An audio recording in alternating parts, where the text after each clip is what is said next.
Do you need to wear socks with them? No, you don't. And you can trust me, I'm the kind of guy who wears socks with sandals. Not that that necessarily qualifies me, but we'll roll with it. Espadrilles are by far one of my favorite kind of shoes to buy, and they can kind of go with anything, which is really awesome.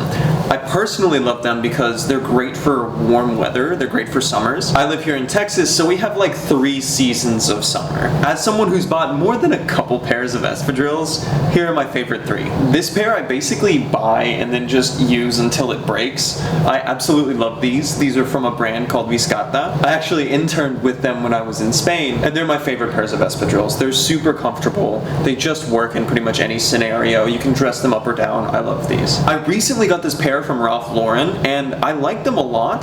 They did require a lot more breaking in than my Viscata ones, but they're very fancy. They feel very elegant. And this last pair is from Amazon. I like it because it's an affordable option in case you want to like try the style but don't want to drop a huge amount of money in case you don't like it.